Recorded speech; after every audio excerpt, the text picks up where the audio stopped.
Happy New Year's, everyone! Happy New Year, everyone. So today, we Pillow team want to share the three topics with you. The first one we're going to talk about is the recap of 2023. And the second one, we want to talk about what we think about 2024, the rate and the market. And then the last topic, we want to talk about crypto and gold, because given the atmosphere in the global situation right now, a lot of chaotic things going on. So we want to share with you what do we think about crypto and gold. So start with the first one, the recap of 2023. 2023 has been an interesting and very good year for us. We outperformed our benchmark, but 60% of mutual funds did not. So if you're investing, you might want to go and check how your fund is doing.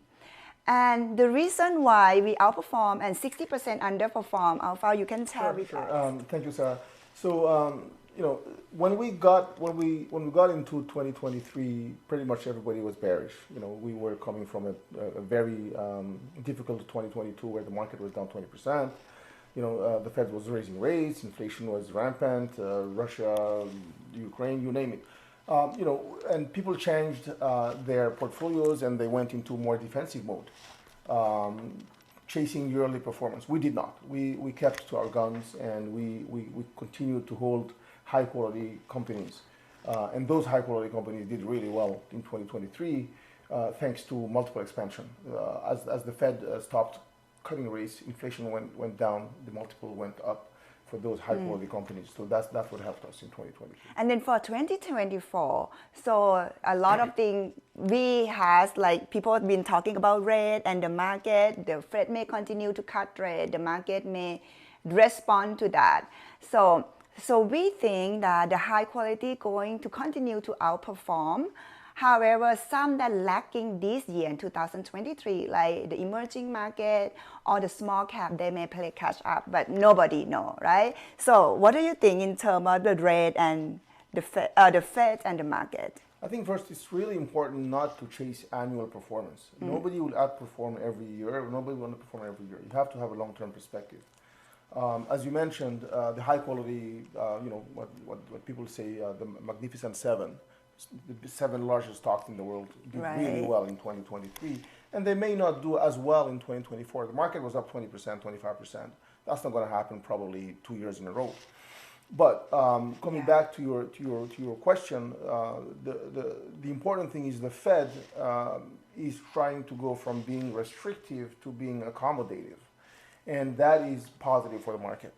The market has already responded a lot by being up, by anticipating, obviously. Right. And in my view, the market is probably a little bit ahead?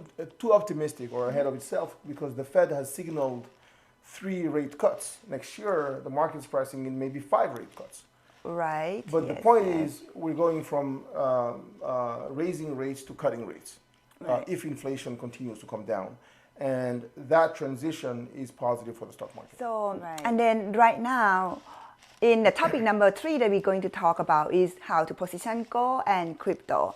And the reason that we want to bring this topic forward, because what's going on in the world right now, right, Alpha? The war, the elections, what else that we have? It's a lot, actually. There's a lot of geopolitical challenges. There's wars in the Middle East. There's war in Europe with Russia, Ukraine. And next year, particularly, there will be something like 40 elections in 36 countries. Right? 36 countries covering 4 billion people. So a lot of elections all over the place. Right. Obviously, the most important one from a market perspective is the U.S. one in November. But there's Taiwan in January 14 or 15. There are other elections in India, Indonesia. Right, so it's going to be very volatile from a market perspective. And at the end of the day, globally, citizens do not trust institutions. Right. We have polls in the U.S. showing us that 31% of Americans, only 31% of Americans trust the president. If you look at Congress, it's 15%. If you look at the Fed, only 40% of Americans trust the Fed. So all these things, all this uncertainty generally makes investors look for hedges or protection. And the best protection, one of the most enduring protections historically, has been gold. Right. And plus, you add to that the geopolitical issue where the U.S. has monetized the dollar in terms of the sanctions against Russia. Central banks around the world buying a lot more gold. This year to date, over the past 9 months, they bought 800 tons of gold. 800 tons. Which is the highest 9 months in the past 20 years. So that's 30% of the global gold production, That's right? That's right. It's about 30% of the global gold production. And the top 3 buyers of gold, central banks, are China, Singapore, and India. So to recap, that is the volatility that's going on in the world right now, and the distrust in the country's institution is what really make us believe that something like gold would have the place in the market coming to 2024, and also the crypto, right? Because a lot of younger generation even coming in, they probably would source into something like Bitcoin.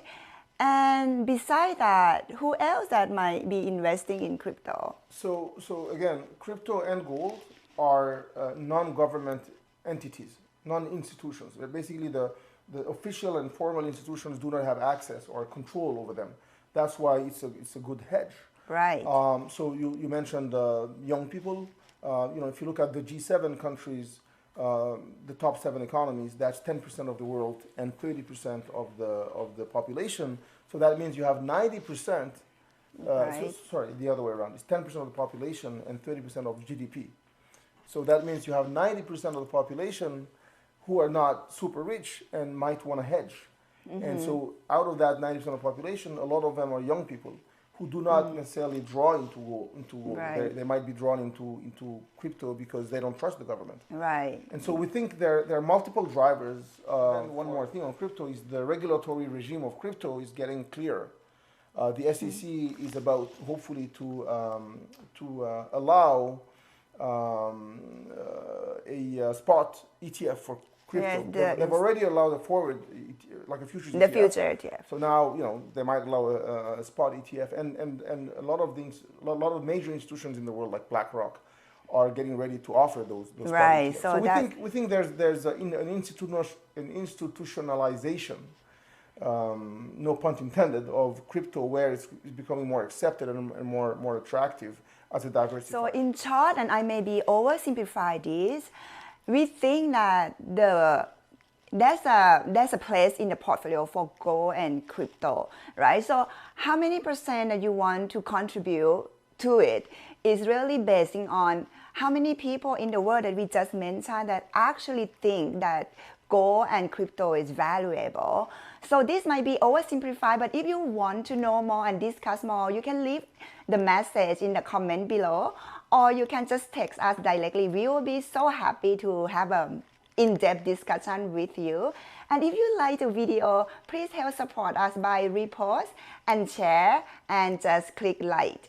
So Happy New Year's, everyone. We wish you the best dragon years to come. Thank you so much, and Happy New Year. Bye. Bye.